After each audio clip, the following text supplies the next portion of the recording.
Good morning, everybody. My name is Dave Finale, and this is Real Estate Talk TGIF, episode 271, which means that's 268 weeks in a row.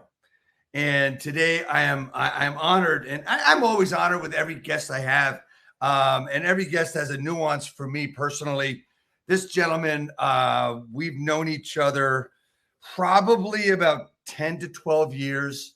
And we met through the old Century 21 days, where Matt is involved as one of the co-founders of Social Networks, as you see on the screen there, and is also a finance guru, national speaker, social strategist, business strategist, and he's just pretty amazing guy, just a really good guy, good man, heartful. But that's enough about you. We'll talk to you. Go to the videotape. Real estate agents, are you looking to acquire clients consistently to grow your business and income for a great lifestyle? Well, this is Dave Finale, and I'm here to bring you the Real Estate Skill Builder broadcast, Real Estate Talk TGIF, brought to you by Real Estate Skill Builder and the Modern Agent team. Good morning, everybody. As I said, I'm with Matt Ahlmann. Matt, thanks so much for coming today. Hey, thanks for having me. But this is brought to you by Real Estate Skill Builder as well as the Modern Agent team. We help agents grow their business, whether you're new, whether you're stuck, whether you want to scale from 10 to 40 million, whatever you want. The main idea is that it is all about skill building through the Modern Agent Experience, which is every Wednesday, the modernagentexperience.com. Register, join us, learn how to set appointments, and have a lot of fun for 3.5 hours. Anyway, that's my quick selfish plug. Matt, good morning. You are everything I said you are, and I am so pleased to have you here as a good friend, as a colleague, as just a co-thought leader. I love it, man. Thanks for coming. So, thanks for having me. I got one quick question for you before we get going. Yeah. What does TGIF stand for? Thank God it's Friday, baby. Well, you are so close, but I hate to tell you this, man. As a buddy, you're wrong. It's thank God it's Finale. I know. I set you up for that one. You know I'm a fan of your show. Come on. I know you are. Hey, man, thanks so much for coming on. You know, I always like to start the broadcast the same way, and I do it every week. And it's your story, your path, your journey, depending on where you think it started to where you are today. Social networks, easy funding, that kind of thing. Tell me about your path and why you got started and why you are where you are today. Yeah, for sure. So I just think it started like in the home, right? In the household. Parents are hard pressed on discipline and commitment, hard work ethic. And so I started working really young. I mean, I was working in a snack bar when I was 13 years old at a baseball field, ended up having my first job at McDonald's. And, as along the way, when you start meeting people, I think one of the biggest misses, something I share with my daughter all the time, is make sure you stay in touch with people, right? And network, because you never know what their paths are going to be. So in going through these different jobs, now I'm in high school, I meet a gentleman, my business partner and the president of Social Networks, John Reyes, and we've always stayed in touch. He's done some oddball sales jobs. And so our paths didn't actually meet until outside of high school when it came to business, where I was doing inside sales customer service with my first mentor. And then John eventually at the age of, 24, is about 2005, got me into the lending business, right? So started learning about real estate lending. Through that path, we did really well. Recession hits, and we come up with a concept, which was a website called openhousesinc.com. It was revolutionary, dude. I promise you. I mean, back then, right? If you had to find an open house, you go and look in a newspaper and you're trying to map these things out. We didn't have Google Maps, right? We're printing things out. We had a Thomas guide. I remember the Thomas guide. My dad taught me how to read one of those. So we have this revolutionary website. We're helping or trying to help agents brand themselves while promoting websites direct to consumer. And the way to get into offices was by myself, creating a social media game plan or presentation to get us into offices. And the one thing we found out, which is still true to this day, is the real estate professionals wanted to pay for the education of how to do it, not necessarily just that product. And so Social Networks was born. We had social media summits. I mean, these are boot camps that were 6 hours long, packed houses. You're talking 2009, 10, 11, 12, 100, 150 people, 295 a seat for them to learn the information. And then we'd push them off to like, hey, you need websites, videos, but we didn't do them, right? Like a bunch of boneheads. So education I know what company, you mean. oh man, what a education company turns marketing company. And we still do that to this day when we're back in the lending real estate space. But I think that's what makes what we do so unique, is that we're actually in the trenches with those in the industry. So we know the ups and downs. We know the objections and how to handle them, or what goes on in an open house, a listing presentation. But marketing is huge. But like most should know, or what they say is, there's no silver bullet. There's no shiny object that's going to make everything go away and build your business. Right. You utilize this stuff to leverage what you're doing. And, you and I talked about this the other day. You got to pick up the phone and start calling. Yeah, that's the thing. I mentioned the the session we do every Wednesday called the Modern Agent Experience, Yep. and it's all about it. We say we have this thing called the framework, the Modern Agent Framework, and what it is, Matt, is it's a little bit of role play, some text prospecting, which is people think they do, but they really don't. Then the phone, picking up the phone, and then we go into social media prospecting, which actually gets us appointments as well, right? And people think they're doing that, but they're not. And it's a lot of times that people say, well, I make the calls. Okay. We know, and that a lot of agents have this thing called call reluctance for whatever reason it is, right?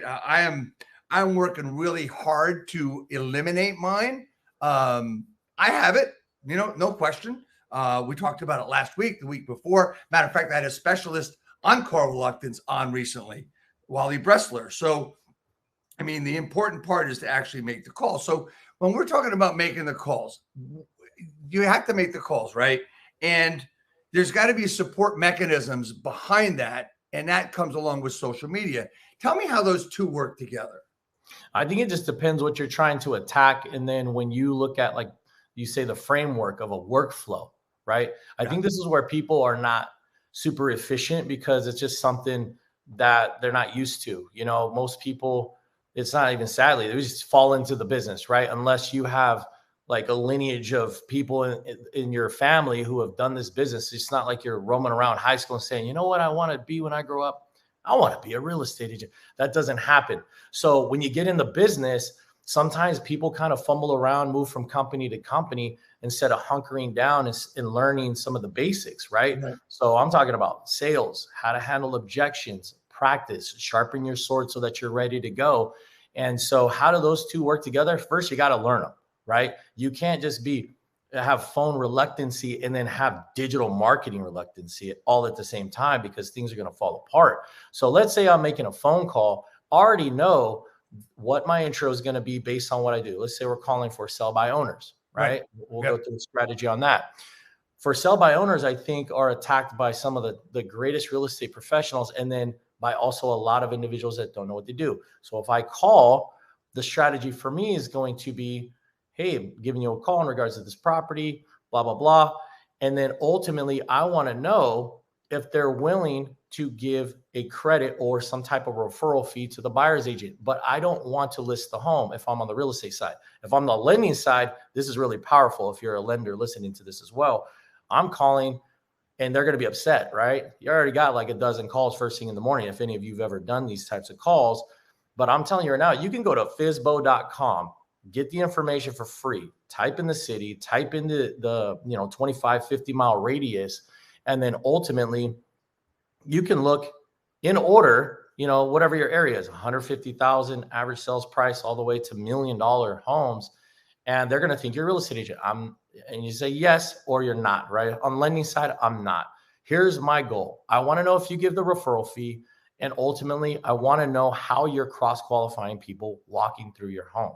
Okay. And my approach is, for my real estate professionals, not to list the home. Okay. That'd be great if they did, but you're going to get the same service. We come in, we market the open house if they're willing to do it. Many of them are.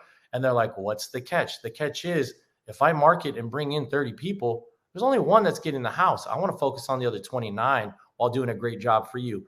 goodness forbid this doesn't go through, they're probably going to want you to list the home and do it again. So Right. if I'm going through that process, okay, I know that there's going to be some type of follow-up. If I can get the email, what does that email look like? Is it a video? You have the direct cell phone number because it's online, by the way, guys. It's right there when you search it. You have to have a text game plan. So how does this all play out, right? Phone call. What's your touch system follow-up? Should have a text message, email in the event that they check their emails. That's our world, not necessarily most consumers. And then how many times are you going to do that in a week, right? How many times are you going to do that in a week? And make sure that is there going to be a drop off to the home in the event they say no, so that they can see your marketing game plan? Is your video showing the marketing game plan? Dave, I think that's the biggest miss in our business, is that people want to talk about how awesome the things are that they do, right? My mega open house is so cool. Great. Show me the results. I want to see hundreds of people lined up to the home, things like that. Yeah. And the results also equal that 5-letter word that we seem to worry, that we don't worry about, is the story of that open house, the story of the follow through of that buyer for that open house. And then for you and me, the story of the other 29 that didn't buy.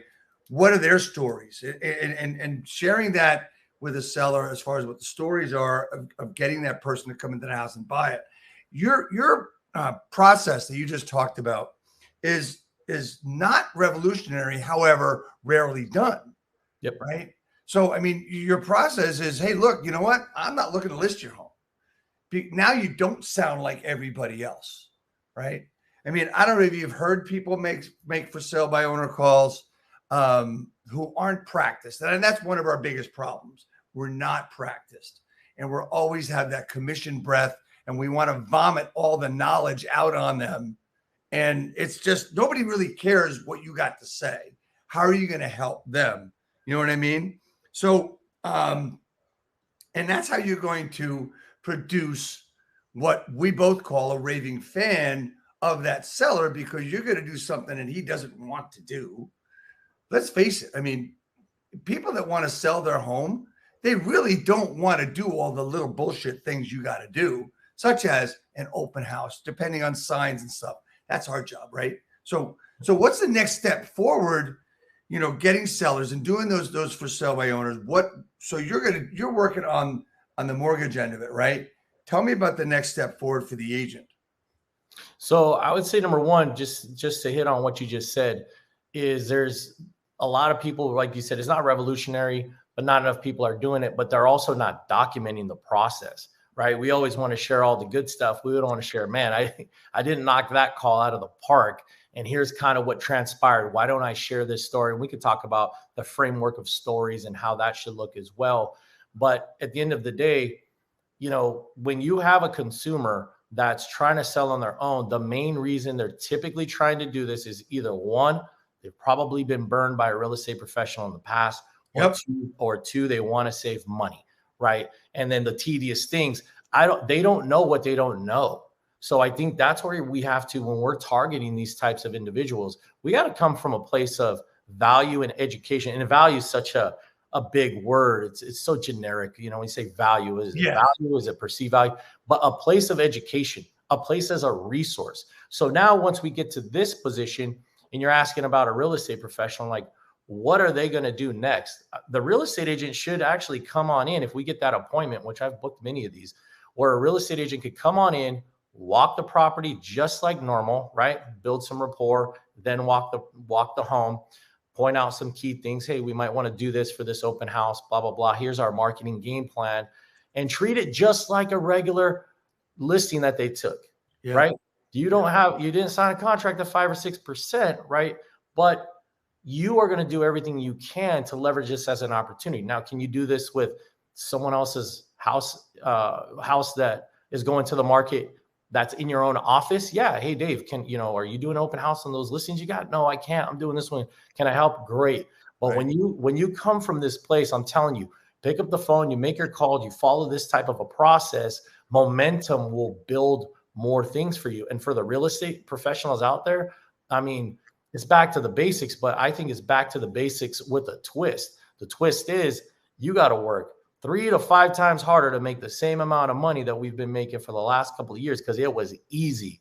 And, you know, in reality, when you're consistent, it doesn't matter what market that you're in, but you have to start building the foundational pieces that we're talking about. And this is just for sale by owners and open houses, right?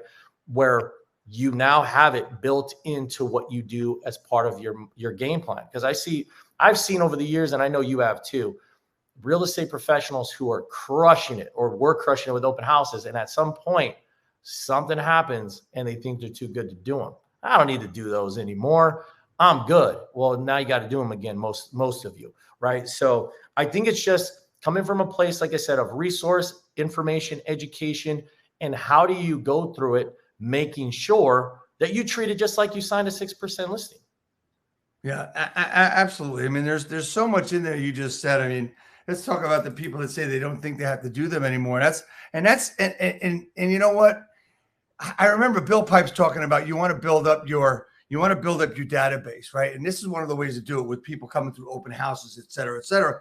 And he said, you know, you got to do this all the time. You've got to be consistent. You've got to work your ass off.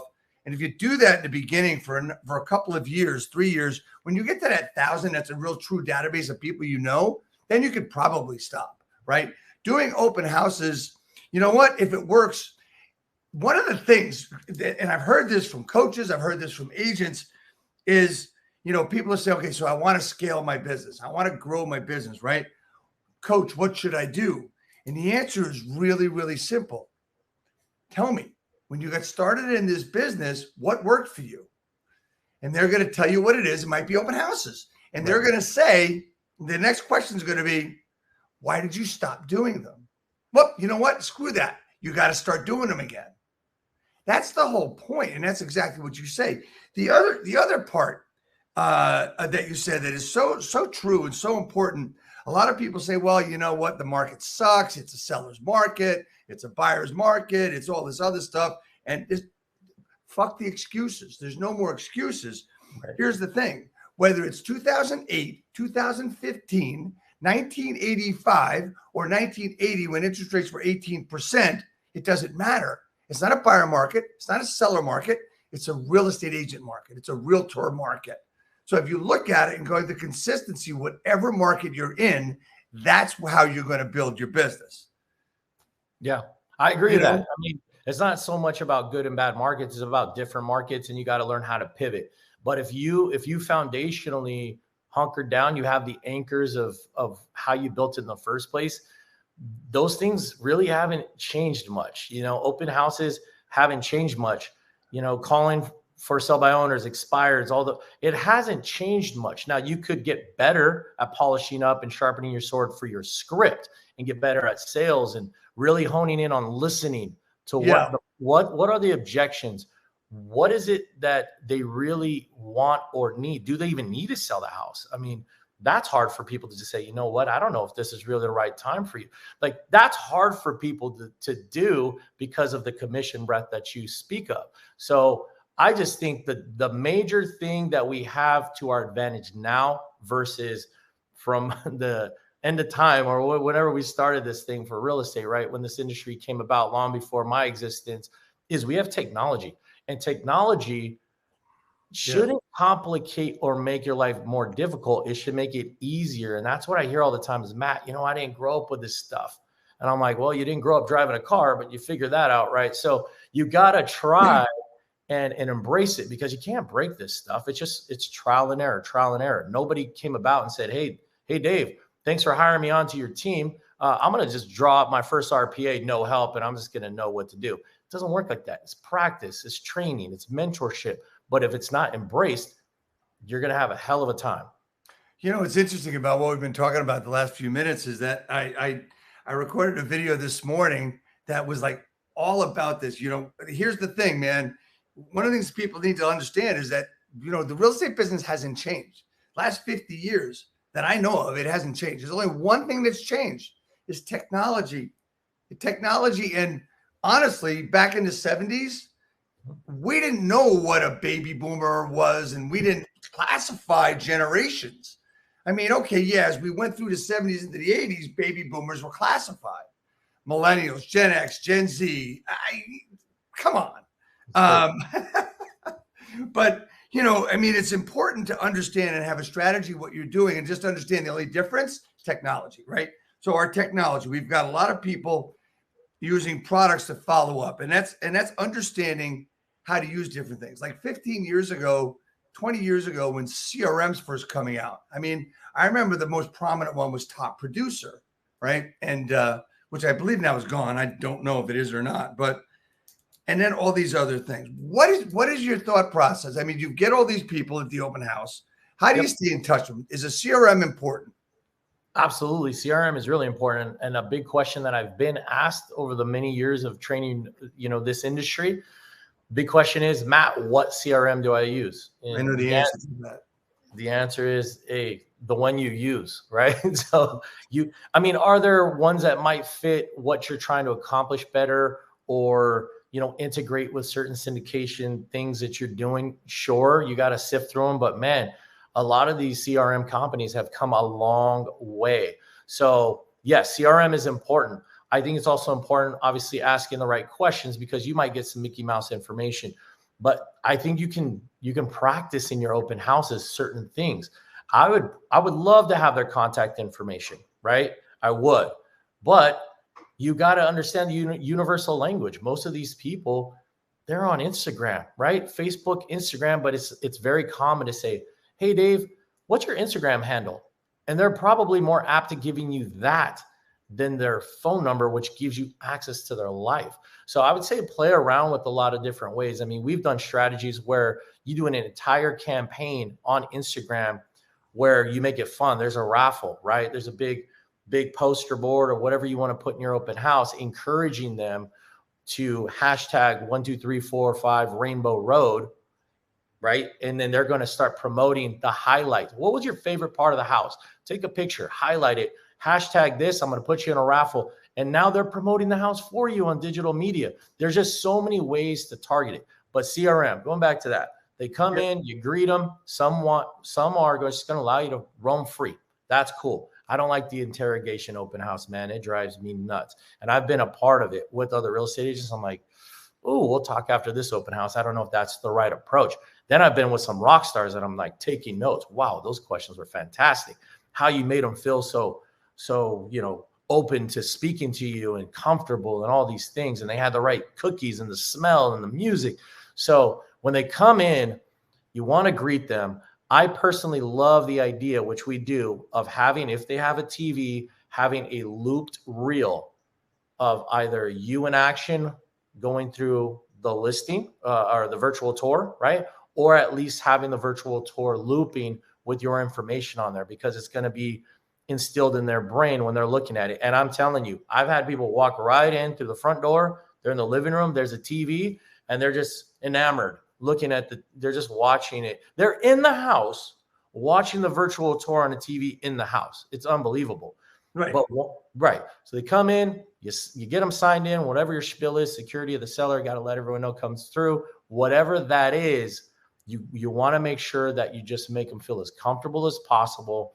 You're going to know who is a little bit more hot than cold. Here's one thing I'll tell you that we always ask is, because people go right in for the kill. Oh, are you here with a real estate agent today? Right.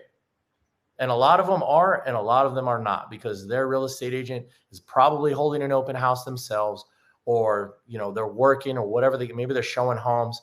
But when I hear the question of, hey, is your real estate, the easy way, in my opinion, is, are you here with a real estate agent? Do you have their card? Right? Just, are you here with them? Just want to know if you're here with them. Right? Or, hey, is this your first open house of the day? Like, how does it look, man? It's kind of warm outside. You got to make them feel comfortable. But at some point, even when they say, yeah, I have a real estate agent. Awesome, man. I might know them. What company are they with? Right. Great question. You have to ask those questions to really start breaking down, you know, the walls and the protection. Because I think this is what I think, Dave. We grew up hearing, most of us, I know I did, no, our whole lives. No, Matt, don't do that, right? From like when I'm a tiny infant. No. So it's common for me to walk into Foot Locker. I know I want to buy a pair of shoes, but right when I walk in, you need help? Nope, I'm good. Nope. And that's kind of the psychological part of our brain. You know, we're saying no, but you're there for a reason. You're there to look at shoes. You're there to look at this home. So you do want help, but I think it's about how you approach it, right? So now you have the information, you build some relationships. I think this is just me, depending on how busy it is. Number one, please get in the habit of recording an 8-second video of what's going on in the traffic. I don't care if you had one spurt of 30 people in a frame of 10 minutes or whatever, and that was it for your whole open house on a Saturday.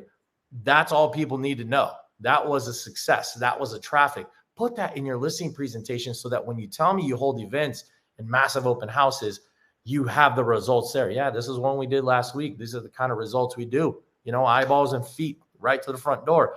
So number one, do that. Number two, make sure, please, that you record a video, or for me, more importantly, send them the link to your YouTube channel with a playlist of either the process of selling your home or the process of buying your home. I can't tell you how many times people have come through. We've had conversations in open houses, and guess what? They're not just talking to one real estate professional. They're talking to 5. And then you send that to them before they even hit the car. It's just a link with a quick update, right? Quick follow. Thanks for coming by. And they're like, wow, this is impressive. Is it? I don't know. But here's what I'll tell you. If you go to Google and search home buyer process, you're going to get about 15 different real estate agents and their view on what that process looks like. If I send you a link to my playlist, you're going to see me 15 times in a row talking about the process. And people, what I do know is they get more comfortable with consistency, right? They're hearing the same message from the same person. So I would say those are the types of follow-ups that we do. Now, of course, we take the information, put it into a drip campaign, and then there's different funnels for that, right? Like John Cheplack, our boy, he talks about different silos, different components on how you drip on someone, because those people that came through the open house, that doesn't mean that they're ready right now. They might be ready in 6 months from now, but they need to keep hearing the message. A right message at the right time is when people take action. And so you need to make sure that you creatively come up with whatever those messages are. And that's what I always talk about. You'll be at a conference, or you'll be in church. If you go to church, right? And I've been in church where I get nudged with an elbow in my ribs. Hey, did you hear that? Yeah, that message was for you, right? The message was for everybody, right? But at that moment in time, they felt that was for me. Or I might have heard minute, 15, 30 seconds. And I was like, oh man, that hit home. Where in the same message, minute 30, you are like, oh, that message was for me. So remember, this is the same with marketing. If you hit the person at the right time with the right message, that's when they'll start to take action. But you have to be consistent. That's how we leverage our CRM. So let's take it the next step further and talk about a little bit of content and stuff here, right? Cool. So hitting them at the right time is going to be after they come through the open house. Hitting them at the right time is, if it's a seller, it's a buyer. One of the sets of little questions I ask at an open house, and it's a little bit of an icebreaker, is, hey, thank you so much for coming to the open house. I just have a quick question for you. What kind of person are you? Are you a buyer or someone that's really looking for a house? Are you someone that might be selling a house, looking just to get some information about what we do? Or you just had nothing else to do and you like open houses? Which one are you? And I laugh a little bit, and they do too. I do a little bit better than I just did it, but that's neither here nor there. But the thing is that you're going to find out what they are, and you're going to get their information. And then you said, send them a link with the playlist, right? As soon as they leave, and you're going to know which playlist to send them. You should have several. But here's the next step above that, is that your playlist, now they go on a drip of emails with each individual video on the next, whether it's 10 or 20, the next 20 days, they're getting those emails. And the other thing is, once that finishes, you can also do, which one of the things that is really, really helpful, just to take it the next step, is then have a playlist of video instruction about what happens after you get into contract. What's the step, right? So there's so much content that you can do, and so much you can do to support not only the open house, but to support you going forward and to make you that thought leader, to make you that person. You mentioned John Cheplack. It's a process. It's a simple process. having to do with what he calls the multi-channel marketing system, because you can also be putting all that stuff on Instagram, on Facebook, TikTok, even, to put that shit out there. So there's so much you can do. We just gave someone, all the agents listening that will watch this eventually, a marketing process for themselves, right? Yes. And there's so many little nuances. I mean, here's the thing. If you got an idea, do it. Whatever it is, whether it's a funny video or whether it's crazy, and it does not have to be staged. You've got to use your little things. And here's why I say that. There's a saying, dance like no one's watching, right? I say dance and sing like a 4-year-old because they don't care who's watching. They really don't. They don't. I mean, 3-year-old, 4-year-old, that's how I am. I mean, you might see me in the gym some days and I might be singing to myself a song and I look like some nut, right? I don't care. Yeah. Yeah. I mean, and I think that's kind of the thing, right? Is when you start thinking about all of the different, like you said, nuances to digital platforms and how to be social. Do I sell? Is it personal versus all this stuff? You overwhelm yourself, right? Yeah. So, and then you're paralyzed. You're not going to do it at all. And I know people who have been in that place and they're just like, you know what? I'm not going to do it. Now, do you absolutely need to do it? No, you don't. It's just more for leveraging power. It's actually, to me, I always say it's selfish of you not to share some of the success stories, the emotional journeys, the roller coasters of these transactions. So I would say this, figure out who you want to target, because I'm not so interested in being a shotgun. I want to be a sniper rifle. I want to go after exactly who I know I want to target. That could be age group, that could be a city, that could be a zip code, it could be a county. And then identify the questions you get on a regular basis. What type of content do I already know that my people want? What kind of content do I believe is important? You can brain dump, write a bunch of ideas down, and then here's the most important piece to the puzzle, right? I'll give you an example. There's a rule of 7 in marketing, right? A lot of people are not familiar with it unless you've been through marketing or have a degree in it or whatever the case may be, or you read a lot, right? The rule of 7 is really simple. Subconsciously, we have to hear a message 7 times before we actually take action of moving forward and buying. Does it mean it has to be 7 times before we do it? No. I might walk in a store and be like, I'm buying right now. I want that. It's already been on the brain. But if we're talking about selling a home, right? I don't want a 10-minute video on the 7 steps of staging my home. I want 7 videos for 30 seconds with 1 component, 2 components to 7, right? Bite-sized pieces. And that right there is your drip campaign. And that's one of the biggest struggles I see with most people is they want to cram everything where we're not paying attention into one thing. And it's great information, but nobody's going to sit there and listen to it, right? You got to get to the nuts and bolts, get to the meat and potatoes and hit it really quickly. And so I'm starting to see more of that. Like as I peruse around and follow some of these real estate professionals who are really getting it with the digital. I mean, and they're getting so creative. I love watching it, but it's not the vast majority. This is a very small percentage of people who do it. So the more we can share, I'm telling you, break down the concepts. And we do it like this. We kind of go backwards. Hey, what do you need to do before you buy a house? I got to get approved. Okay, so what do I need to get approved? Well, you need to talk to a lender. Okay, let's break it down more. What are the couple of documents you need to get approved? And break it down like kindergarten format. And that's what people are going to be attracted to. Now, personality, production, the way you deliver the message, all that does play a factor. But if you want to just get started, start with breaking down your videos, because one thing we know is people's attention span, it's gone very quickly. Number 2, it gives you more content over a long period of time. And this is what I call repurposed content, right? I can share those 7 steps to staging a home over and over and over. And guess what? You might have a new video. Oh, let's do 8 of those. Great. So that's what I would say when it comes down to breaking up your content and making sure that it's digestible. Yeah, that's really an important part. And a lot of people are going to ask when we're talking about this content, just to take this little step further, is, should I be writing a script? Should I be doing it off the cuff? It's going to be whatever you're comfortable with. It's going to be however good you are. I mean, truth be told, most of my videos over the last 15 years have been off the top of my head. Right. I will say that we just lost Matt. Okay, so most of my videos over the last couple of years have been scripted, where the scripting is done either through the video or not in the video. And what I mean by that is, if it's off the top of my head, I'm going to take the video for content purposes, for caption purposes.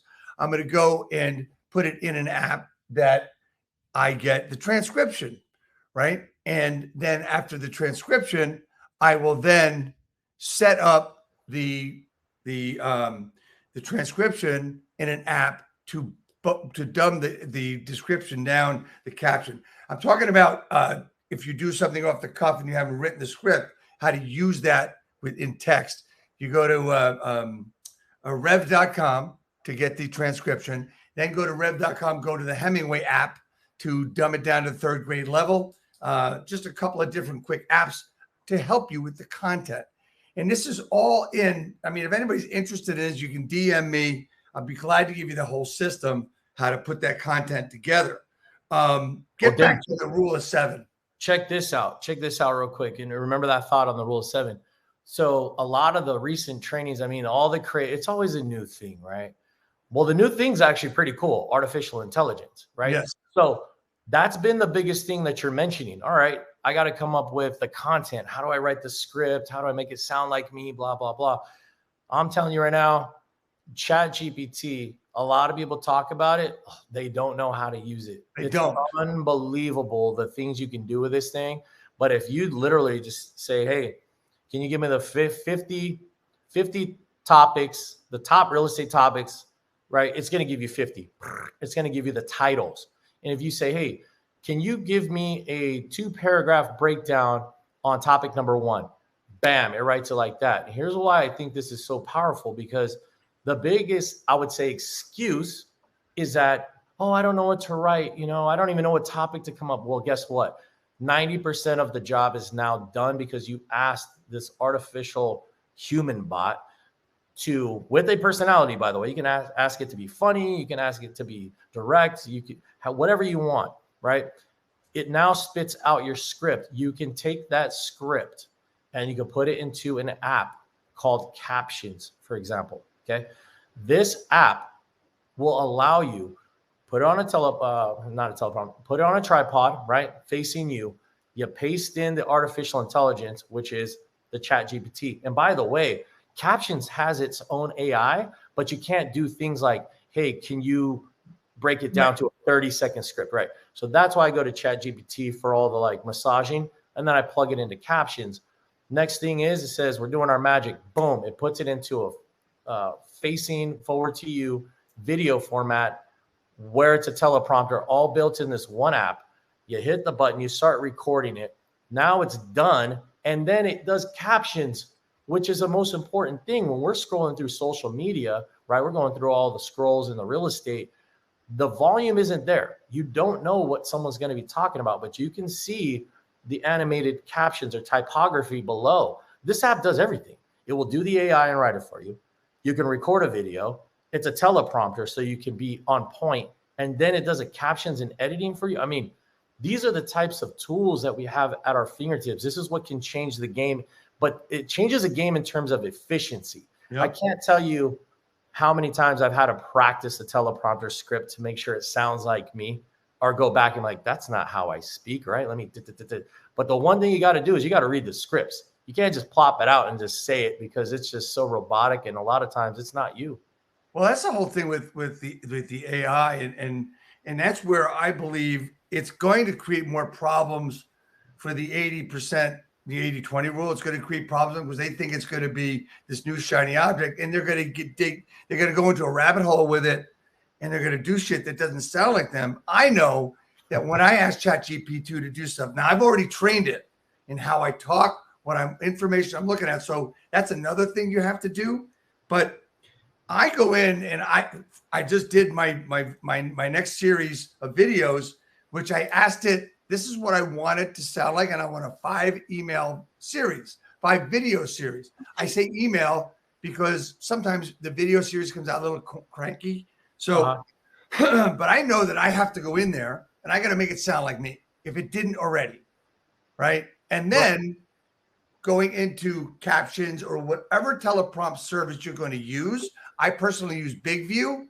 I have to go in and fix it. And once you set it up to sound like you, it's not hard to do. It's not hard at all. I mean, I do my video value series monthly with Big View, with an iPad filming me. You don't need any fancy equipment, you know, and it's just so very cool just to do this. And Chat GPT, along with, you know, I mean, Synthesia and Opus, and I mean, even Microsoft has a what is their I forget what it's called, but it's similar to Canva. However, you tell it what you want it to do. Yeah. It creates it for you rather than going into Canva and saying and finding everything.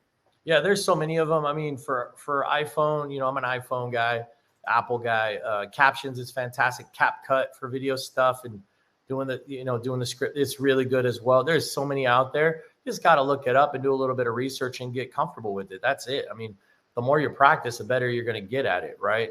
And that's why we could talk about that. We could talk about Instagram stories. Like, if you just don't do it, that's actually really fun, to be quite honest. Like, we're long over worrying about, what do I look like? Oh my gosh, the filter, this.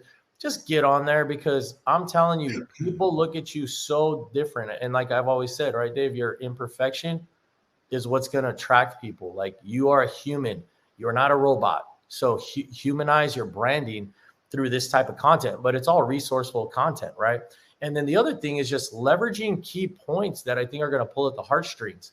Like you talked about storytelling. I think storytelling is huge, but you have to understand that sales tells, stories. What is that? Sorry. Sales tells, stories sells. Yeah. That's the tagline, right? And you need a framework of it. Like, I would say the beginning is the frame. You got the beginning, you got the middle, you got the end. That's number one. Then you got the message. What are you trying to convey? What are you trying to say? And then you have the closeout, which is ultimately the ending. It's your tie down. What's a tie down? What did they take away from this? And so when you're creating a story, that's pretty much it. This is your 3 bulleted points, your framework, and then you pop it off. But one of my favorites, and I shared this with you the other day, is I think is such an underutilized value is when you close a transaction on the phone recordings, right? So let's say I'm calling you, we just closed a transaction, or let's just say we got the offer accepted. This goes out for any affiliate throughout the process, especially lenders and real estate professionals. I'm calling Dave, ring, ring. Hey, what's up, Matt? Hey, all right. Hey, Dave, Hey. just want to give you a quick update. I told you it was going to be really tough getting this offer accepted, man. We're competing against 22 offers, you know, so just want to let you know that we got it accepted. Right? That's amazing. That's amazing. You get so excited, right? Right. And I mean, tape. We've got people excited. You have people who cry. I've had a guy that was like, that's cool. I'm like, dude, can you be more emotional? I'm recording this thing, right? But I mean, you don't know what the response is. And I think that's the element of surprise and the excitement behind it is we do what we do to help people, right? Genuinely, I would say 99% of us, that's what we're out there trying to do. Right. We want to help them build whatever their goals are, financial wealth, real estate wealth, generational wealth, whatever it is. But the process is educating them. So when you can capture those golden moments in recording, I'm talking about putting your phone on speaker, recording it from either a laptop or another recording memo device, right? Another phone, and just record that phone call. You can plug that into whatever type of behind, the audio, video. And obviously when the call is done, you want to get the permission that you can share it. I've never had anyone say, no, Matt, don't share it. They're so overwhelmingly excited and happy with joy. I mean, when these people are crying, that's just on opening the escrow. It's like, hold your horses, Dave. We just opened escrow. Like, you're going to have a lot more emotion going through this process. Trust me. And then do it at the end, when you close, because, and I say this to everybody, the hero in the transaction of a purchase is the buyer's agent. Think about that. there's what, 14, 15 different affiliates, maybe more sometimes. And the one person that gets to deliver the key is who? You, the Buyer's buyer's agent. Right. And so that buyer's agent can do a video and knows what time they're going to meet the client. The rest of us don't. So if you're on the lending side giving a call, or you're the listing agent, you record that call if you don't see your seller in person and deliver the great news. Hey, we closed. We're on time for your 1031 exchange. We're going to make it happen. We're going to get you that property, blah, blah, blah, over there. Record it, because man, oh man, that's the raw, authentic part of our business that to me is just not shared enough. And it's done wonders for us, because, you know, when you're competing as a buyer's agent, lender, whatever it is, and someone comes to you and it's like, well, yeah, how do I know that you're the guy? I'm talking to two other guys. It's better for someone else to show how awesome you are, right? Than you talk about how awesome that you are. And those testimonial style videos, voiceovers, or if you have them in person, great. But the voiceovers, man, they are powerful, brother. Yeah, absolutely. And it can be video, as you said, it's also audio with all of it. I mean, it's something that's missing. And I'm going to tell you, I mean, there are so many times we do this, as I did in my plug before about the Modern Agent Experience every Wednesday. You know, I should have a camera out taping me the whole time, because every week it's like I'm saying to myself, shit, that was really good. That's a piece I could have used. This Wednesday was like, it was fire. I mean, if I do say so myself, right? It was really good. And you really shouldn't care about perfection of a video, perfection of what it looks like. I mean, with that kind of thing, it's called candid, you know? I mean, the best photos of someone is a candid photo where they don't know you're taking a picture of them, or other things like that. I don't want to forget to say something. And I know this is like interrupting what we're talking about, but one of my favorite lines that people know me for, and I always give the person the right credit, is a saying that you started to say, but you did not finish. The imperfection of a video is the connection of that video. So the imperfection is the connection. You are the originator of that line. And I want to tell you, I've used it. Shit, I must use it once a week. Since the day I heard it from you, got to be 10 years ago. Yeah.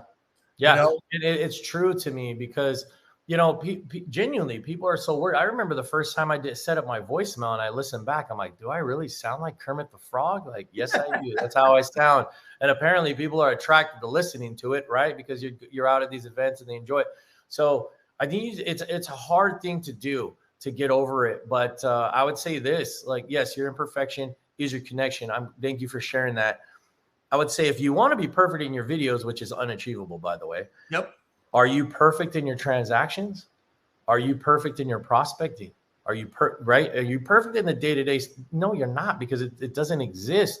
And you said to yourself, the candid, if you had a video guy or gal recording you all day, you could easily be like, yep, I want to pick out, that's a highlight. That was hot. That's my sizzle reel right there. And it happens all the time. But if we're so quick to pull out our phones to record, like, you know, the cat running around or the babies crawling, why don't we do that in our business? That's a thing that I never really understood. And the way that I was able to get over me being on video personally, because remember, when I started doing video probably 12, 13 years ago, and that camera, that red dot came on way back then. Remember those? Yep. Right? Yep. When that thing came on, I started sweating profusely, getting hives up the back of my neck. Like, it was unreal how my body was responding to what my mind was thinking it's doing. It thinks it's protecting you. Oh, protect him. Don't let him be uncomfortable. Don't let him be uncomfortable, right? And the way I got over it was I started doing selfie videos in response to my friends. So my friends would say, hey, Matt, we're going to go watch the ball game tonight. We're going to grab a couple beers. Do you want to come? And I'd sit there shaking like this, doing a selfie video in regards to the text. Yeah, man, I'll make it about 7 o'clock, right? And then eventually it was like, I didn't care if it was down here. Yeah, dude, I'll see you in a bit. I was doing those text responses so much that some of my friends started texting me videos back. It was unbelievably influential. So that's what I would do. Just quick disclaimer. I thought that I'd be safe texting my friends directly. It's like, yeah, it's my friends. I'm safe. No, Those are the ones that are the best though, because they're going to critique you. They're going to be Yes. honest. They're transparent, and they're going to probably share some of these bloopers that you're going to do. But it's the way that I got over it versus just putting it out to the public. And it's the same mindset I have when I'm doing a phone call. I might be more nervous calling you, my good friend, and doing script role playing than I am to someone I don't even know. Why would I care what this person on the other end of the line is going to say or think of me? Other than they may say no. I don't even know them. But for some reason, our mind goes into protect call reluctancy mode, right? Or protect Matt from doing a video mode. You just got to do it, man. There's no way about it. You just got to do it. Yeah, it's and one of the other things I want to add to that is all this great stuff you've been sharing today is when you do a video, my suggestion is just send it. Don't watch it.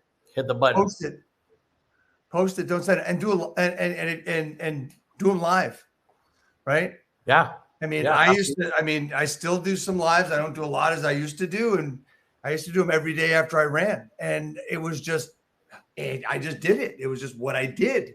And when you're doing it live, you can delete it, but don't.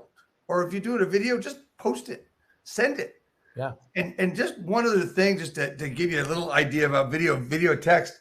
After you make a for sale by owner call, send them a video text thanking them who they are, because this way they're seeing your face and they know your name. If you got that appointment, here's the difference between you and the other agent. Number one, when the other agent is walking up to the door, oh, that must be the realtor.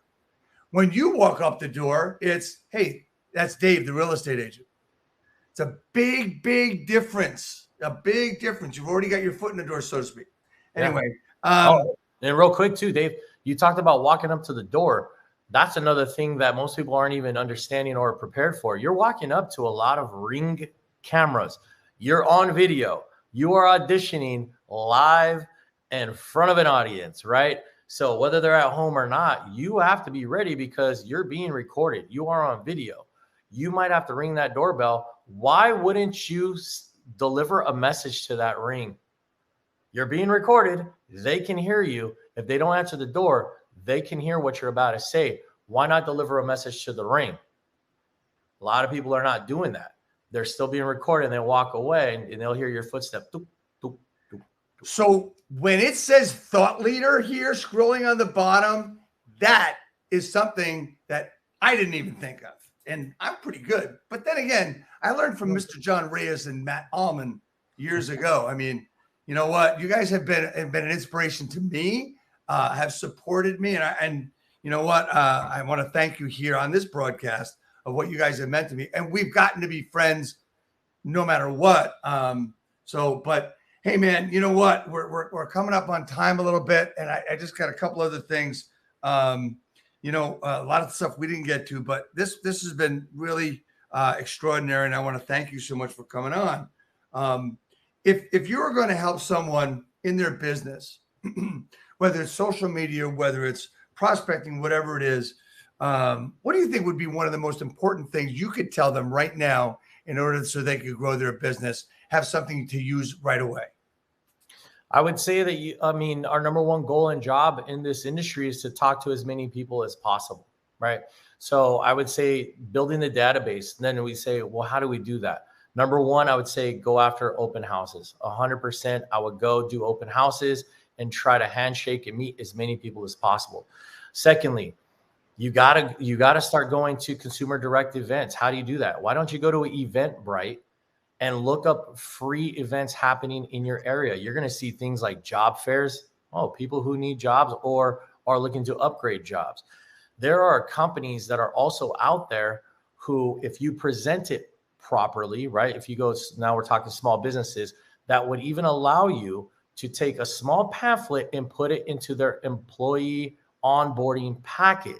This happens all over the place. So I would say open houses, do as many consumer events and networking events as humanly possible. And I'd go to small businesses. This is all direct to individuals. And guess what? Some of those business owners, maybe it's a sandwich shop. Maybe it's a pretty big company. Maybe it's a medical center, whatever it is, they can help promote you. And then how do you promote them? And then last but not least, I would 100% reach on out, which I don't see a lot of people doing it. It's another undervalued strategy. Reach on out to financial advisors, CPAs, and bookkeepers. Why? Because they constantly are giving advice and are trusted with the most protected information that we have, right? Is our financials and our personal space of what we make and what our write-offs and this and that and the other.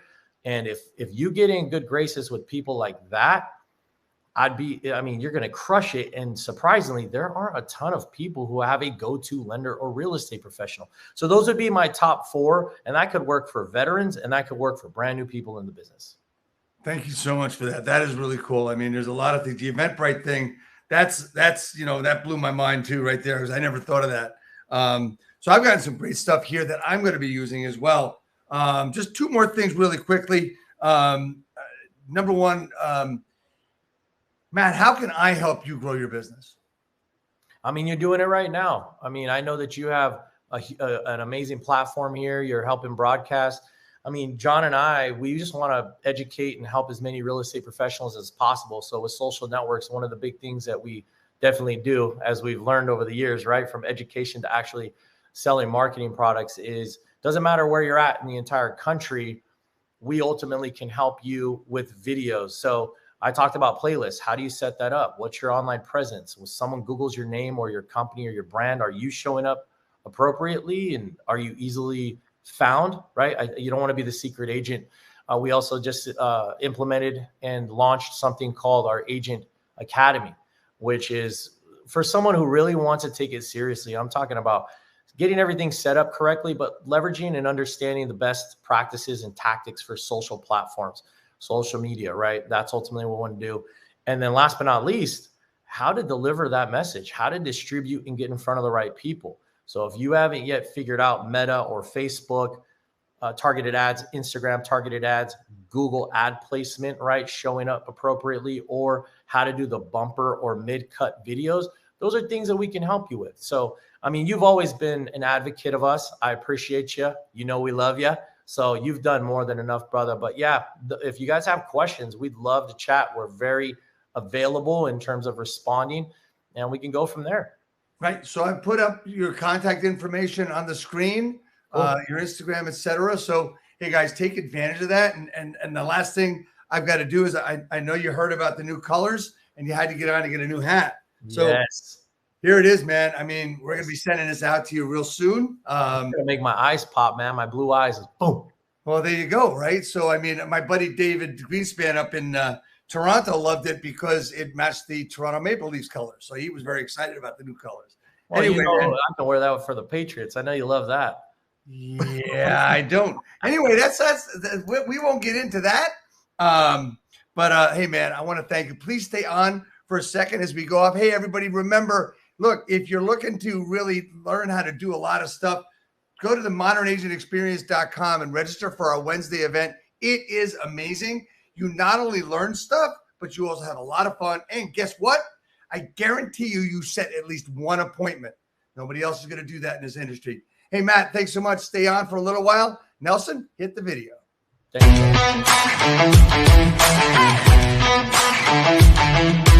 you.